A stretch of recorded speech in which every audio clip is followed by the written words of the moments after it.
Welcome back, Commander. Though it may not know it yet, the galaxy is under threat, and to combat this threat, two idiots must take care of some last-minute side quests. The game is Mass Effect, and this is the N7 Project.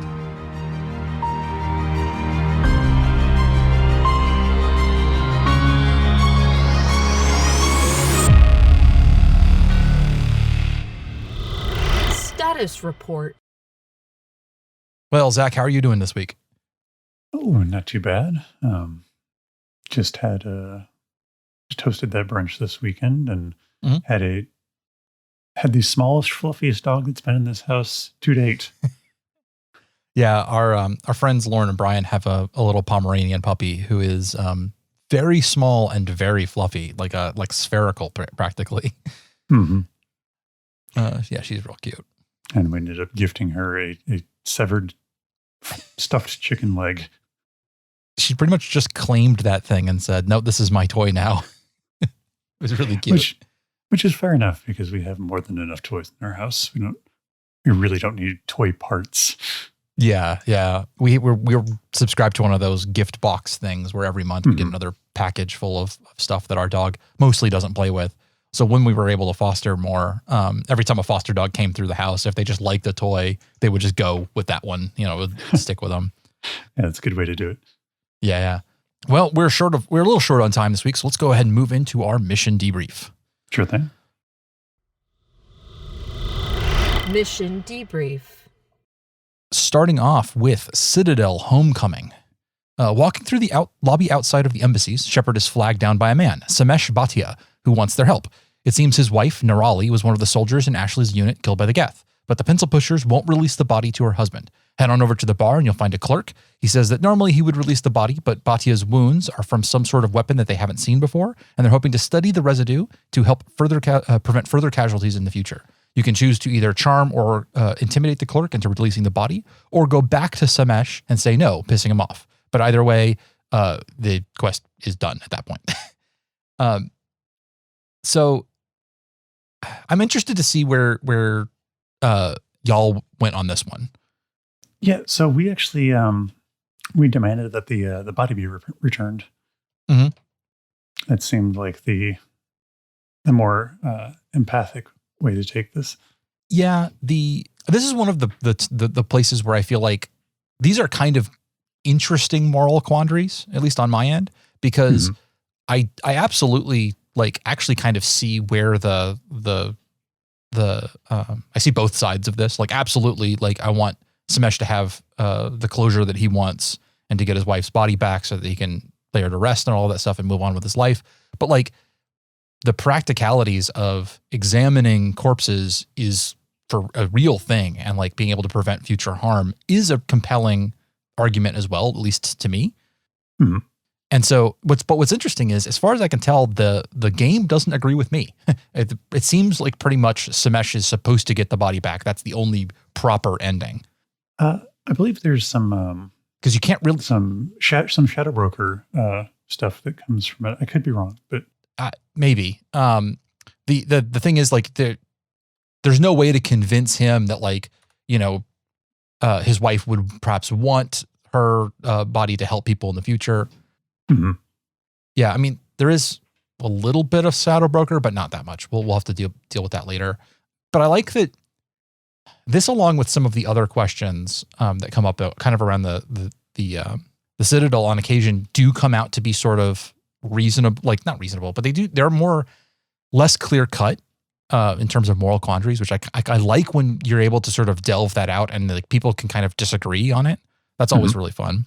Yeah. I think I do agree that this is definitely something that if you kind of, I guess, screw over the husband, it does make sense that would, benefit the Alliance and possibly the Council. It's one of those things where obviously we have to respect you have to respect the wishes and desires of the next of kin. As it stands right now, we only have his word for it, what the deceased's wishes would be. We don't have that necessarily, we don't know if she would have signed a release or something like that for her disposure. We wouldn't be able to have her check in on it. But there is also a need of those around around her that were like her presumably her fellow soldiers and stuff would want to have that information if it really could be useful. Mhm. This is interesting. It's one of those ones, like, I don't think there's as quite clear cut a stand on it. I really can see it kind of going both ways. This is also one of the points where you don't know it or not, but if you bring Ashley, she knows Nerali, and there's a really sweet little thing where she tells Samesh how much Nerali loved him, which is really sweet. Like it's a really nice little humanizing moment for her that you would otherwise completely miss if you don't bring her along. Oh yeah, we definitely missed that. Yeah. Which is kind of a shame because I think it says something about her and one of the things that they don't address with Ashley's character a lot is how losing her squad was a big deal, and we don't hear so much about the people that she was presumably quite friendly with up until the moment that they all died at the beginning of the game. It's kind of like, well, that sucked. See ya. And like I would like to have seen more of that. It seems to, it's when she talks about Nerali, she talks about her very fondly. So it's like, that's kind of a shame that they. I mean, the way that's designed is that you're supposed to run across that pretty much immediately after leaving the embassies the very first time, because he's standing right there. So presumably, if you're playing the game straight through, she'll still be in your party from Eden Prime, basically, because you wouldn't have even picked up anybody yet. So it is easier to pick her to have her there.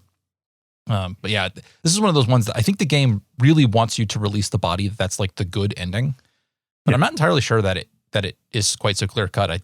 I can kind of like I remember the first time I played, I ended up going the other way and trying to convince him that it was for the greater good and getting him really pissed off at me. I think I did the same thing, if I remember. Yeah, it ended up being like I think like having that discussion with like the clerk or whatever, kind of added some interesting insights to just kind of the galaxy at large. But yeah, and the clerk's not being like a jerk about it. He's like, I normally would. This is important. I feel bad about this, but like we are trying to do something important here. And I like that makes it better too that he's not just being an asshole about it. But yeah. Well, yeah, okay. There's a little bit of Shadowbroker files on that one, but not too terribly much. Let's move on here. We got Citadel signal tracking. Back in Quasar, you can ignore the Volus dancing on the tables, and you'll find a suspicious gambling machine. Give a quick little boopity-boop with your Omni tool, and you'll get a signal being sent somewhere else in the Citadel. Track that bad boy through CSEC and to Bar Levon's office, and finally back to a room on the Emporium. And you'll find a computer stashed in a corner. Turns out this thing is home to a nascent AI who was programmed to skim profits off gambling machines. It awoke, decided it hated humanity, and framed its creator for crimes that I think the creator actually did commit, and then has continued to accrue money, hoping to buy a ship and get someone to plug its USB cables into it and fly off to join the Geth, I guess? Anyway, now that it's been discovered, it has decided that it would rather blow up and take you with it. Countdown started. You can just shoot the power junction to defeat the countdown, or there's a pretty simple minigame to hack the system and put this poor AI out of its misery. Oh, and you get to keep the money it stole. This is one of those ones that I think I ran across it the very first time, like on my first walk around through the Citadel, before I'd even like gotten Tali. Yeah. And I think it's one of those ones I wish it was easier to pick up, because I know it's easy to miss if you just don't. It is very easy to miss. Yeah. Nobody kind of points you at the suspicious gambling machine. If you're not poking around, you won't find it. But I think that because AI are evil is kind of one of the main themes of Mass Effect, especially on 1, that like having more examples show up in the text like this, for example, where you have AI as being a dangerous kind of evil aspect of the world makes more sense as opposed to where, like if you didn't do this one, you'd have very few other opportunities. So I never really got the impression that like they were like AI is evil. I always got the impression that AI was dangerous. Well, I mean, like I guess that's what I really mean is that like it's dangerous but like that's one of the things like in Citadel space, developing AI is illegal, where they make a big point to make sure that everything is quote unquote VIs, virtual intelligences, instead of AIs, artificial intelligences. And you can go talk to various people and get lore information about why that is the case. And they bring up the whole thing of the Geth and all that.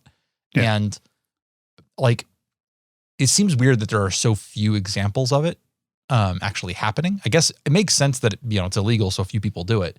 But like, I feel like they could have thematically hammered that idea of that conflict home more by giving us more examples. But yeah, I mean, it's, as far as this actual quest goes, it's cute. It's not particularly interesting. It's just walk from place to place on the Citadel and then eventually do a little hacking game. Having the conversation with the AI is fun. I like him, despite the fact that it's just like, I'm evil. And there is some Shadow Broker stuff about there being some other cases of AI that I'll discuss a bit later. Well, yeah, but like, it's all right. It's a good one. It's a good little quest. I'm not a huge fan of it was a different hacking game in the Legendary Edition that I remember. It was one where you're having to it's got a sequence that you have to know, and you just kind of have to kind of brute force your way through it by like guessing correctly. And it's apparently not even a randomly generated code for each game. So like literally, if you know the code, you can just walk up to it and punch it in. Yeah. Which is, I think that's still the case if you're on console. Yeah. It's not a great, I mean, again, my dislike for Mass Effect 1's mini games is well established at this point. Yeah. I do wish that there was a better social way to talk the machine out of like blowing up or something like that. Or even like, I don't see a reason why Shepard couldn't like side with the AI. I mean, obviously that requires more effort, and for a little side quest like this, they wouldn't necessarily do that. But that'd be a nice little role-playing thing where like early on Shepard decides that AI aren't necessarily the enemy in the same way that everybody else does. And to treat it kindly would be kind of interesting. I think there also would have been like an interesting, like there could have been a really cool plot line with like, I guess this is sort of shadow brokery, so I don't know how much I can do it, but like due to events and how things play out, like the AI eventually siding with the Reapers if you let it escape or something. That would be cool. That would be fun. I mean, like I like those kinds of repercussions happening later on. Especially like doing the right thing, coming back to bite you a little bit later is the kind of thing that writers need to be, game writers especially, need to be willing to do. Where like you can take a moral stance and maybe it doesn't work out in your favor. Or maybe, depending on how you leave the conversation, if you are able to charm or intimidate it enough, or like maybe even a tech skill conversation upgrade or something. Like if you've got a high enough technology skill, you're able to like, I'll unlock a new dialogue choice to go, well, no, why don't you, there's no reason why you have to be anti-human. Why don't you try this instead? And to have it then decide to go off and be neutral instead would be cool. There'd be lots of different gradations with this if they just put more effort into it, I guess, a little bit. And consider it's only surprising because of how central the theme of AI being dangerous is to the early game. And I think this was more just kind of a storytelling tool for them because like it's just a way for them to sort of expand on, AI are illegal. Yeah. And I just wish they'd done more. Yeah, I wish they'd had more examples. Yeah. Because it's it would be difficult for them to, because I think the examples you do, there are a few examples, I think, later on. Again, more Shadow Broker stuff. Well, I mean, like we've already talked about the evil AI of the lunar missions. Which is like a rogue AI. Supposedly like a VI at the time? Well, it had been developed into a VI that I thought that was described as having like gotten too smart, basically. And there's some Shadow Broker files off of that too. So I don't know. I guess we're getting into, we're gonna have a larger discussion about this later in this episode. Perhaps we move on to the next one. Yeah. The next one should be short because it is Citadel, the Fourth Estate. Waiting for you in CSEC is Kalisa Al-Jalani, a hostile reporter who wants Shepard to answer some pointed questions about their involvement in various events. She will try to catch Shepard out and then spin events against them. You can definitely navigate the conversation or just punch her out. Or if you're like me, you can actually just completely say, no, I'm not doing an interview, fuck off. I think that's actually sort of what we sort of started answering questions with the Paragon options and then just realized that she was just trying to be entrapped and just ended the ended the interview mid conversation.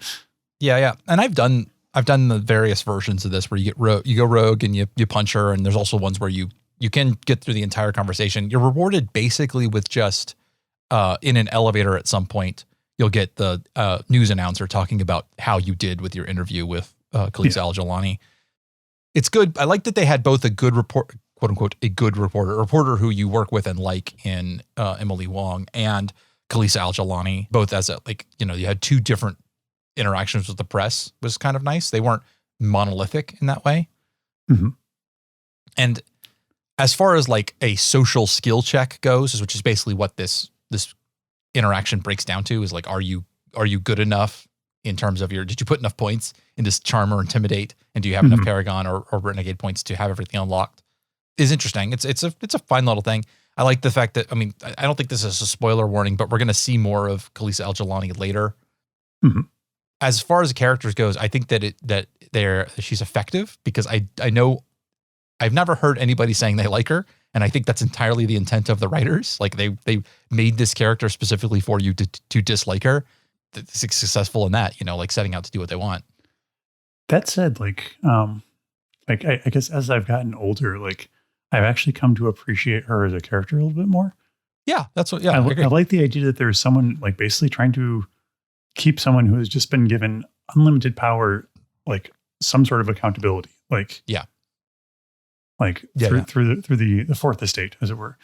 Yeah. I, honestly, if I was living in the Mass Effect world, I think I'd probably be on her side. The Spectres are a fantastic game mechanic to allow us narratively to go run around and do all the things we want, but are definitely, if they existed in the real world, would be very worrying. Yes. And there really ought to be people calling them out. And, and I do like the idea that this could be an opportunity for you to give additional perspective to the player on how their reactions really could be viewed by the wider populace, Absolutely, where they don't really understand what's going on here. You answer to the council for your for each mission, but it'd be also interesting if you were answering to press for each one. Yeah, and some additional mechanisms for how the public views you would be interesting too. Even if it's just hearing random people reacting to events that, as you're walking through a bar, you hear people talking about what happened on Pharos or something like that. And those dialogues could be different based on how well that story was presented, Yeah. And the start of ME3, I think, could be very different based on how you're perceived. Yeah. If you'd spent 2 games building up a really good reputation, and then at the beginning of ME3, we can't talk too much about that, but yeah, for sure. Yeah. If that was something that built up over time. Yeah.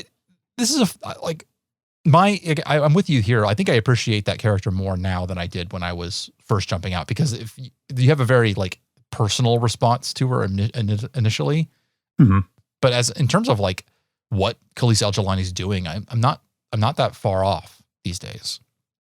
Yeah. That's a relatively simple one. It just occurred to me, I missed writing up one that I know we wanted to cover. So moving on to yet another interesting moral quandary. You have Citadel, a family matter, or just Citadel family matter. While walking through the Presidium, you can come across an arguing couple.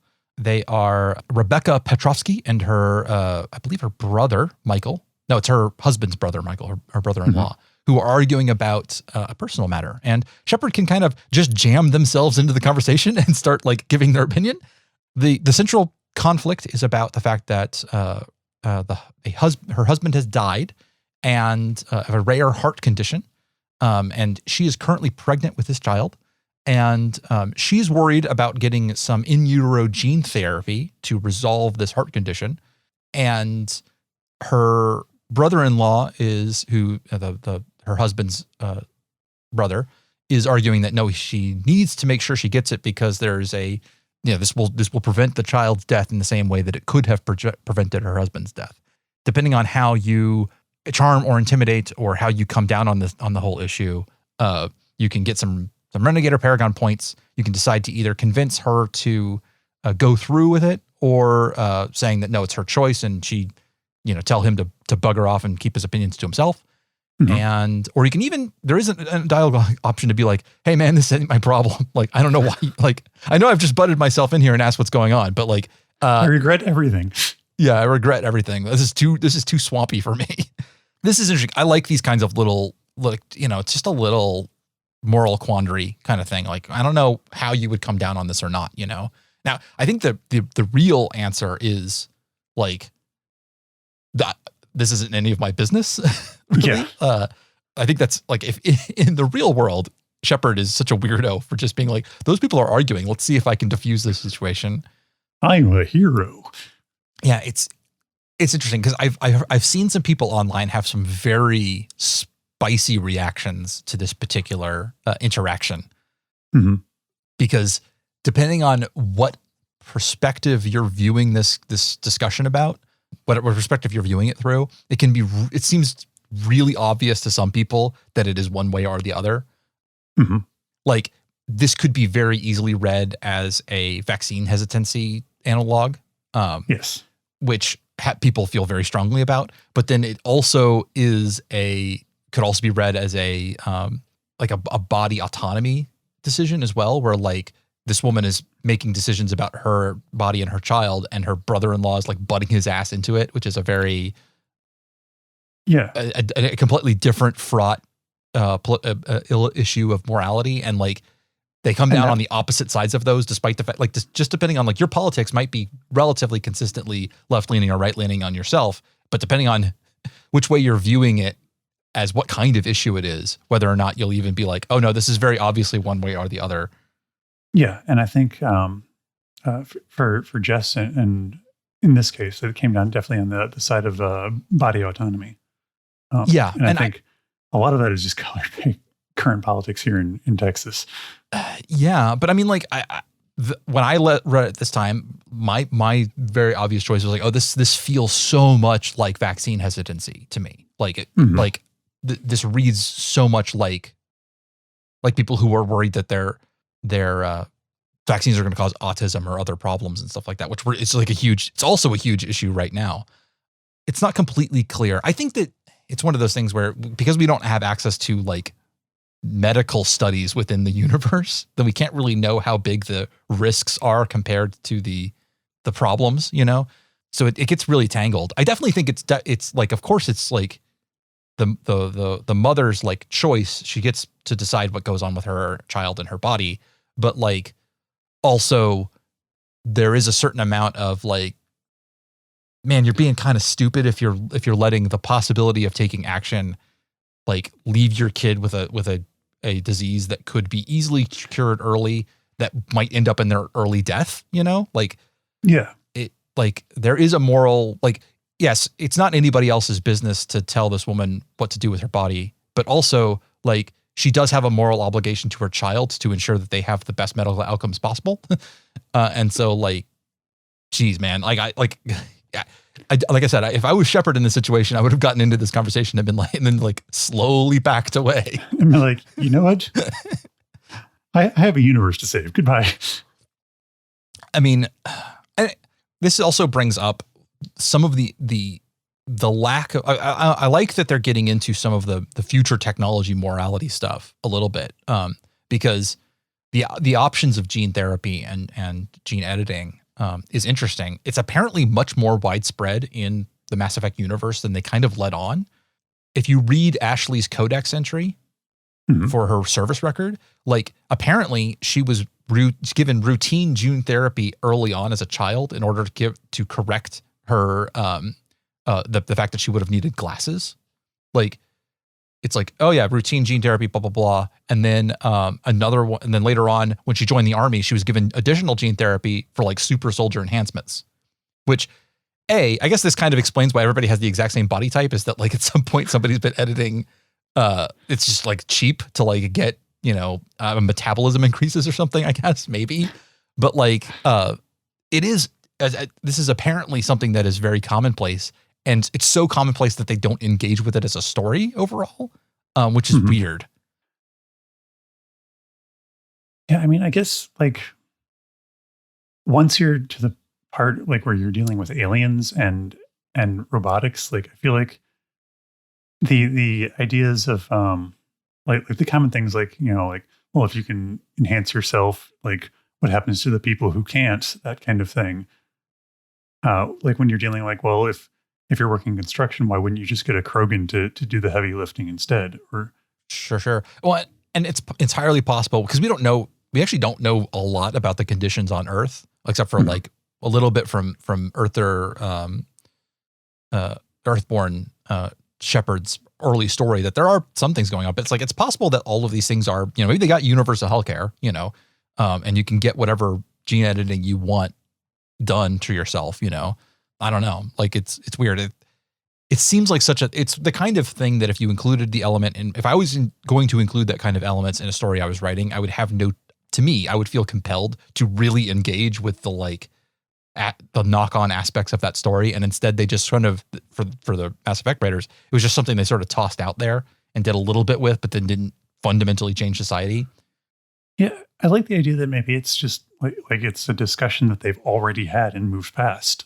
Yeah, which is possible. Because we as our society haven't had that yet, it feels so weird to have a story that has that aspect in it, but doesn't engage with it. It's interesting. That being said, knowing humans, if humans could edit their genes, there would definitely be cat girls running around the Citadel, right? Yeah. Okay. Well, let's get away from the fraught moral questions and into other fraught moral questions. Actually, I think the next one's a little bit more straightforward. Sure. We're going to talk about the UNC Dead Scientists. You can receive this assignment one of two ways, either by finding a terminal somewhere on Noveria or just flying to the Newton system, where our main man Hackett will call you up and say that somebody has been running around killing Alliance scientists. On a secluded spot on Ontarom, you'll find a bunker full of scientists who are under siege by some mercenaries. Fight your way to the bottom of the facility and you'll find a guy named Toombs threatening a scientist. If you're a regular Shepard, you won't know this guy. But if you're a soul survival, you'll be like, yo, Toombs, I thought you were dead. Turns out he was only presumed dead and was instead handed over to Cerberus to be experimented on and tortured. And these scientists were involved. It's possible to run this conversation to end up in a bunch of different ways, but for me, it seemed like the only possible reasonable action was to spare Toombs the guilt of killing these dumb nerds and do it myself. Yeah, I think we brought the dumb nerd to justice, much to Toombs' dismay. Yeah. This is interesting because it really does. I had previously complained about how Cerberus wasn't more well integrated into Mass Effect 1's wider world. And this is an example of how they were trying to integrate those quests together, because this is one of the guys who was, if I'm reading it right, he was one of the people that was killed from the squad that was killed by the Thresher Maw at the start of the Cerberus plot line there. And ended up in their clutches, and they were doing nasty, torturous things to him because they're Cerberus and they do that kind of stuff. Yes. Yeah. Cerberus' motto is "Let's be evil." Yeah, pretty much. The Paragon route, of course, is to prevent him from killing them, and then take that guy to justice. I took the renegade route of just shooting him or shooting the other thing. It's good. It's interesting. I like the fact that this was also a point where they called back to the fact that I was a sole survivor Shepard too. That apparently if you're one of the other backgrounds, it's harder to get Toombs on your side. And in fact, if you are a sole survivor, you lose the ability to just shoot Toombs outright. If you are one of the other ones, one of the early options is to just shoot him because he's being an asshole and threatening some Alliance people. Whereas if you recognize him and go, hey, Toombs, what's up? Then that dialogue option doesn't appear. Interesting. Yeah. I do like it when the backgrounds kind of factor into it a little bit. Yeah. It makes your Shepard feel more unique. Like it's yours, like a Shepard that you helped create. I do. For sure. I do wish there was, a lot of games will show you sort of the options that you could take if you were a different background or something, and grade them out. So it kind of gives you an incentive to replay and try. It gives you the things. flag to do that. Yeah. I go back and forth on how I feel about that, because I like the idea of the discovery of it.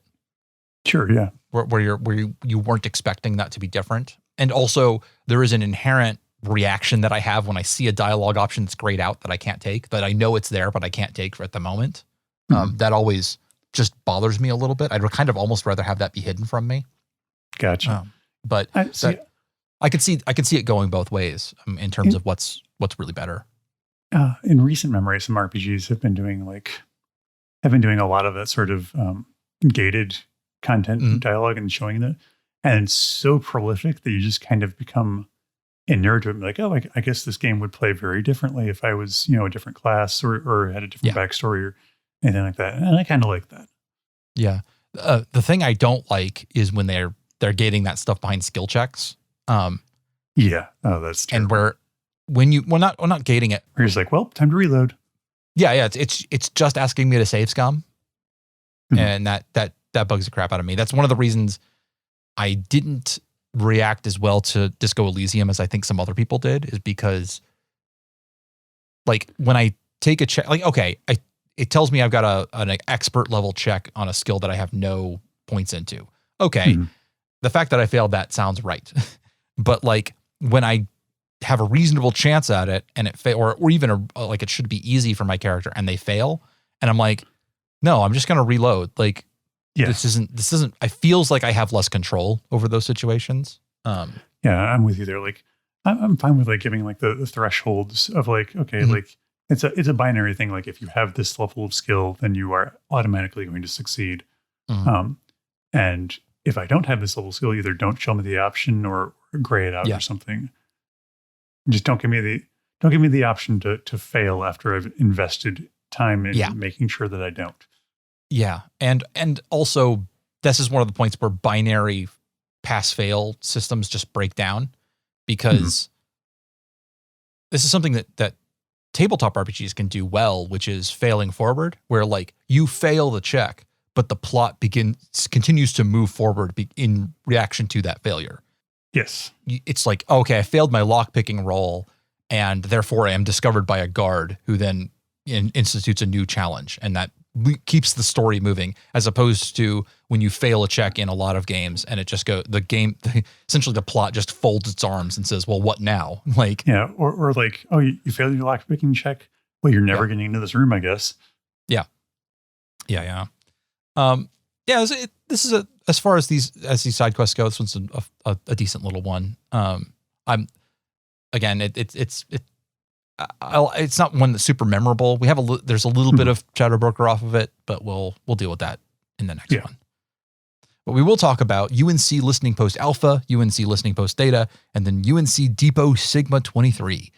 I got tired when I was writing these summaries, so this is one that I'm just going to wing. Basically, you're called out to some planet where some people are being overrun by bugs, and you land, and it's basically Starship Troopers, the movie. Like, you're like hanging out with these dudes, and they're just like fighting off, and they're Arachni, basically. They're using the Arachni models and stuff. And you kill wave after wave of bugs and just really, really lay into them. And then you go to a mine, I believe, and clear the bugs out there. And then they're like, hey, these bugs, I think they came from a ship that came from this other place. Can you go check them out? Or we haven't heard from this other place. You go check them out, and there's more bugs there. And it's like a whole nother section of the thing. And then you go back off to Depot Sigma 23, where you find the source, I believe, and wipe them out. And it's basically an extended Starship Troopers reference. Yeah. Which is fun. Like, I like it. I really enjoyed the nod to that. This is just a fun quest. Like, it doesn't really have a lot deeply going on to it, but I like it. I like the fact that it has you jumping around from system to system a little bit. It's not as it succeeds where the Geth Incursions fails, I think, because each of those sections of it feels more dynamic. There's more going on, as opposed to the Geth Incursions where you're just like showing up and killing some Geth and you don't even have anybody to talk to. So this works a lot better. Yeah, I agree. I guess there's not all that much to say about it, considering that it's just it's a fun little series of side quests shooting Arachni. Yeah. Which I totally dig. All right. Well, in that case, let's move on. We have some Shadow Broker files to talk about. So let's move into the Shadow Broker files. Shadow Broker files. So covering first off in Citadel Homecoming with Samesh Bhatia and his wife, there isn't a lot going on with that one, which is that he'll send you basically an email later on being like, hey, thank you for helping me with my wife. And that's kind of it. At least according to the wiki. I thought there was something in Mass Effect 3 where um,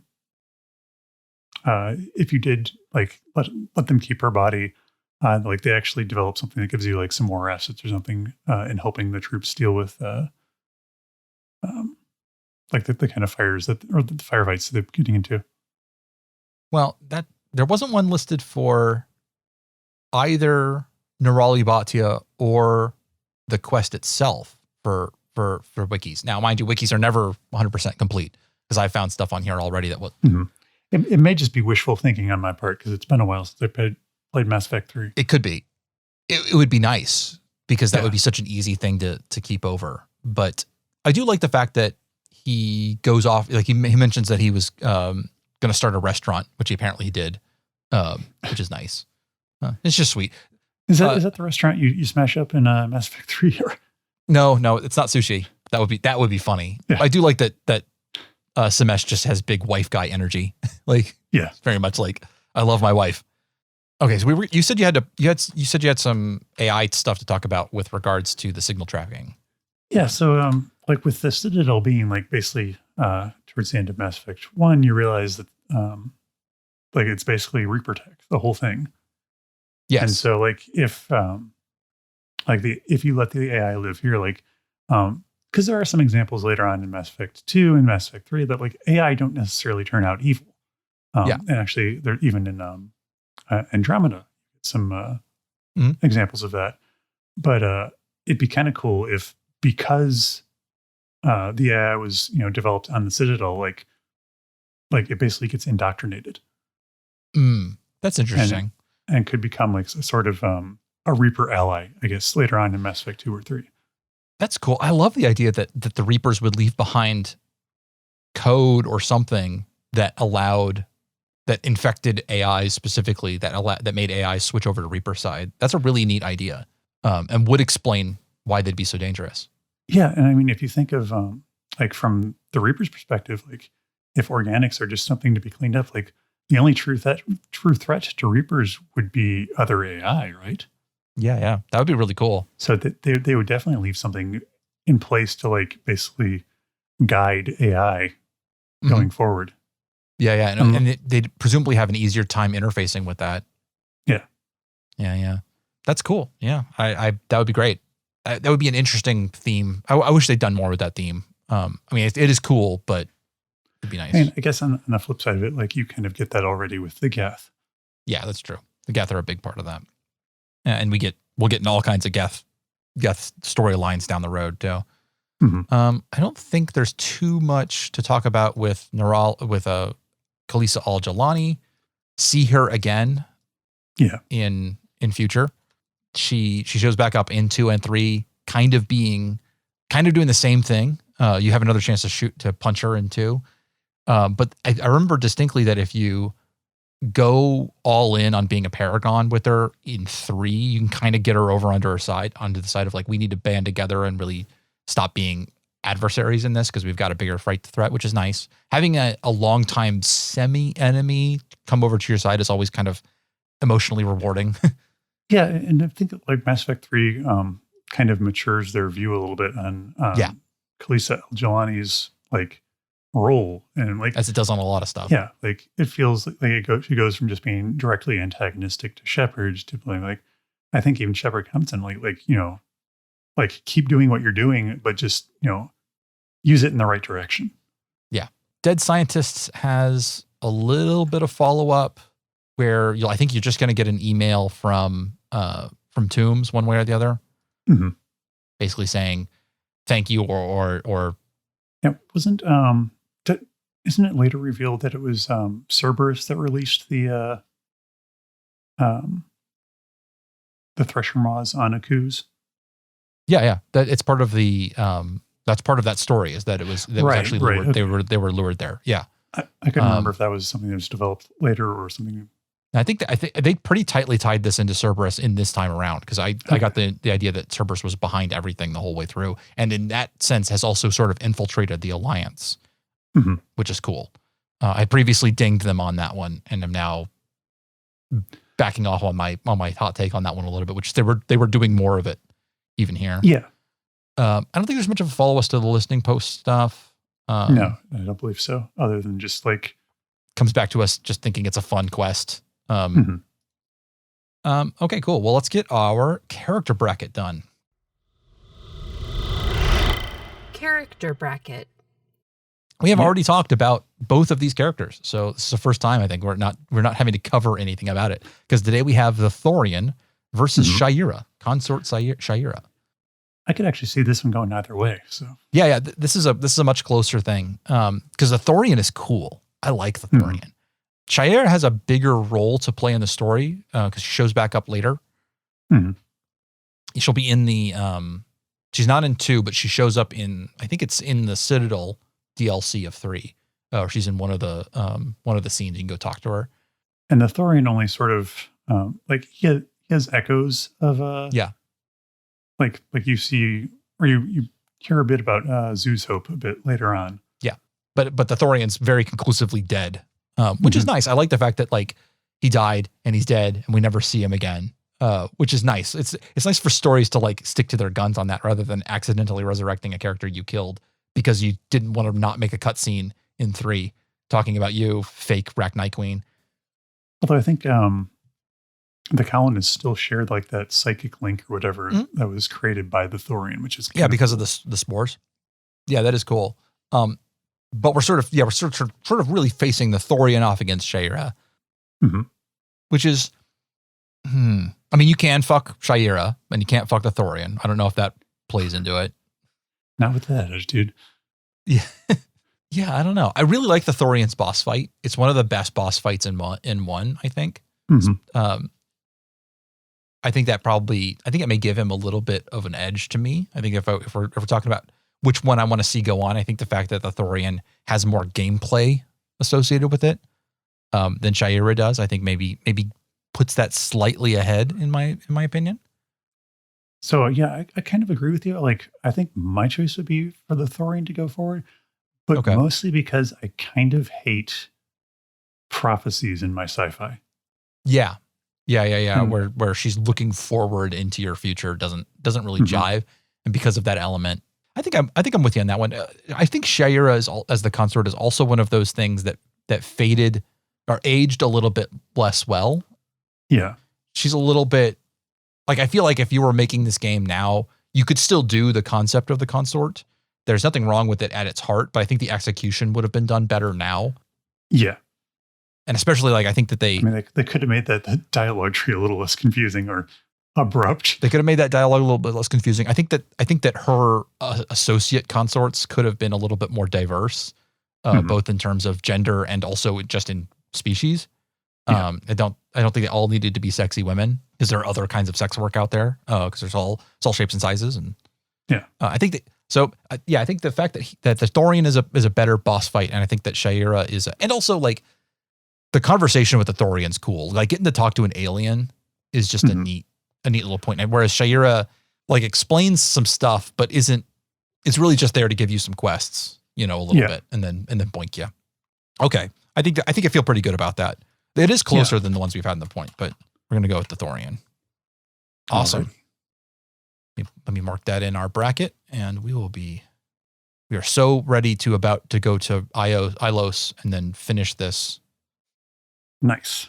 And next time we'll be discussing Ilos. Yep. We're gonna do a 2-parter. We're gonna do the little Citadel part right before Ilos. And then we're doing Ilos to the end game next time. Sounds good. So we are this close. We are so close to finishing Mass Effect 1. And then moving on to my personal favorite, Mass Effect 2. Yeah. And then we'll get on to 3, and anyway, we'll get there when we get there. All right, guys. Well, we will see you guys next week, unless it's a Mass Effect or unless it's a Monster Pod week, and then in which case it'll be 2 weeks from now, because I don't remember exactly when these things are getting released when we're recording them. So. All right. Take it easy. Until next time.